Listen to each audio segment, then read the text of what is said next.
Hey Millie, sorry I'm a bit behind on video review, but I'm going to be catching up right now. This looks like a hip snatch. It's not captioned. It's a power snatch. Okay, so you had a little bit of a lean forward with your torso, so that's the main thing to work on there. Not quite so bad on the regular snatch, but yeah, the regular snatch is okay. It's just that power snatch. It probably means that you kind of felt the error. Sorry, you kind of felt the error and then corrected it, but you can see like you should. Let me bring up my pen.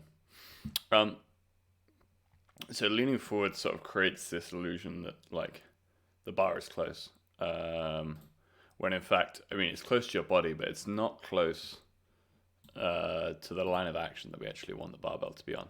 Okay, so like if you draw a line through the middle of your foot, you can see that's where the bar needs to be when you receive it, right? So if so the bar will start about mid-shin here, right? And what should happen is it comes back into you, you make contact at the hip, it swings out slightly, and then comes back down on you, right?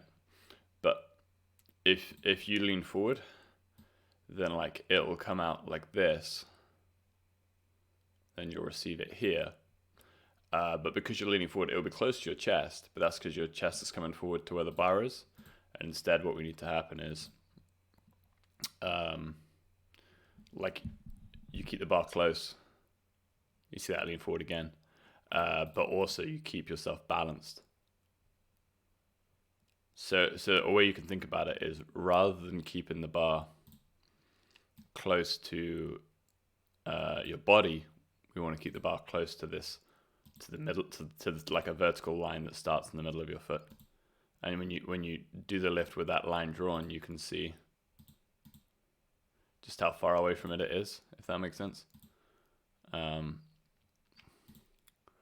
yeah, that lean forward is kind of compounding your when the bar loops. So the like if you do either of those two mistakes, it's going to have the same effect. That was a much nicer power snatch in terms of like balance. But also they're going to cause each other. So like the more you loop the bar, the more you're going to lean forward to get ahead of it. And the more you lean forward, the more the bar's going to have to loop out because like it can't be in the right space because your body is physically in the way. So it kind of forced you to move out. So those errors are kind of like, they sort of compound each other, and it like if you have both those errors, it just kind of gets worse and worse. You can't really see very well with the angle like what your elbows are doing, but you can tell they're bending by like the speed of the bar. You can do you know what I mean? So we've really got to work on using your legs a lot more and your arms a lot less in the pull. Particularly in the clean, I think that's where you struggle the most with like just trying to use the upper body way too much. That one was better, to be honest. They are quite nice though, like in terms of timing, in terms of like getting under the bar and like meeting it and being balanced. But it's just that small. Can't see from this angle. That small arm bend. When you don't caption your videos, they kind of go into a big blob like this, and it's really hard to navigate through them. So I'm just going to skip those videos. So you say here, I know you're going to tell me to pull up higher. But I tried. It's the trying that counts, right? So with the pull, because this is a speed exercise, you need to make a maximal effort to accelerate the bar as much as possible in order for it to be productive. So if you don't accelerate the bar as hard as you can, you won't get much of a stimulus, which is why it's important. Okay,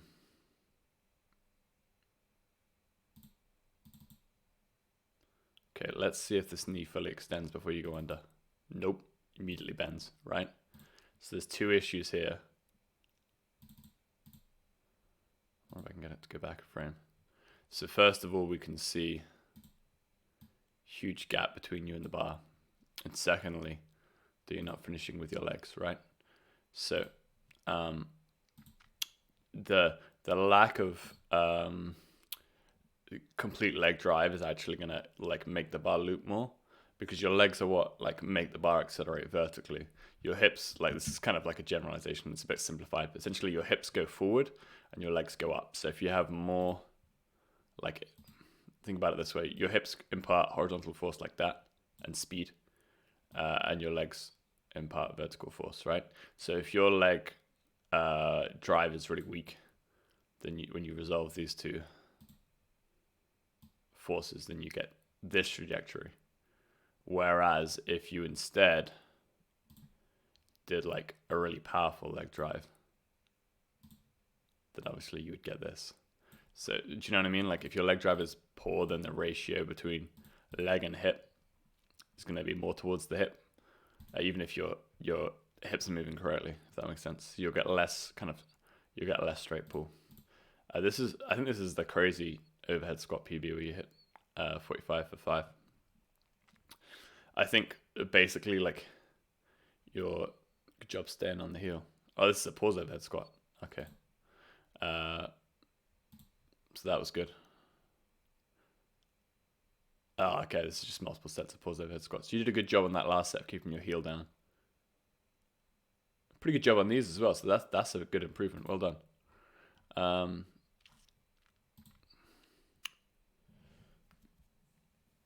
What have we got here?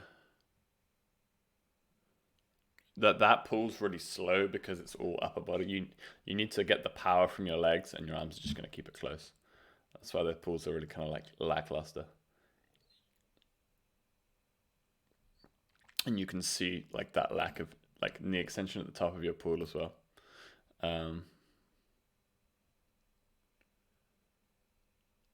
That's better. That's a much better pull. There's much more leg drive in that one. So like I think the main thing, one of the main things in your snatch is that you've really got to focus on driving your legs down into the ground. And it's kind of the same in the clean. Like you won't feel like you have to use your upper body so much if you get a more powerful leg drive.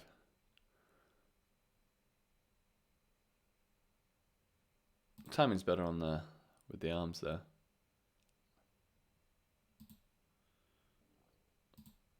That clean's funny because like the bar stays fairly close to you, but like you just receive on your toes, even though like this, you're not like overall quite forward. This is literally just like, this is just footwork, right? So your heel is up not because your weight is forward, but because you're in the habit of landing incorrectly with the toe first, and that makes you unstable. So what you need to do to fix that is just focus on getting those feet down like we talked about.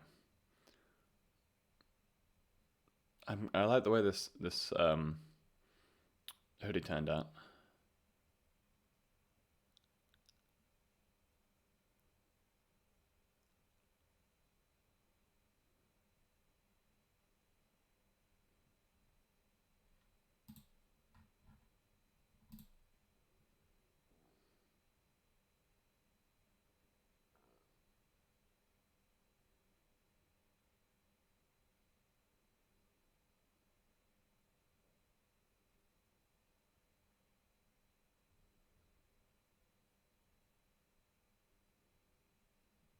As the 5-second eccentric deadlift. It's nice. You can sort of see that little collapse towards the bottom. So next time you do this exercise, you want to focus on like, you see here you're flat, and then you go boom, and you just round your back off to finish it. So what you want to do instead is keep using your legs all the way down. And like one of the most helpful ways to ensure that is just to make sure you put the bar down silently. Okay, so we can kind of summarize here, like on the snatch, you got like two errors that kind of like compound each other. You got the lean forward and then the lack of closeness in the turnover. Okay, so you really got to just do some turnover drills. I recommend doing pull unders in your warm up and muscle snatches, and just practicing getting the elbows high and keeping the bar close to your body before you go heavy. And then the other thing in your snatch is extension, right? So you primarily need to focus on getting extension of the knees because you're not like really finishing their leg drive. And if you do that, you can have a much straighter pull, and then the bar will be less likely to loop. In your clean, you need to focus on like the arm bend thing and just keeping your arm straight. And in your jerk, like when you do bad jerks, it's always because your front foot hasn't stepped out enough. We talked about that before. So you've really got to focus on that. All right. Hopefully that's helpful. If you have any questions, let me know.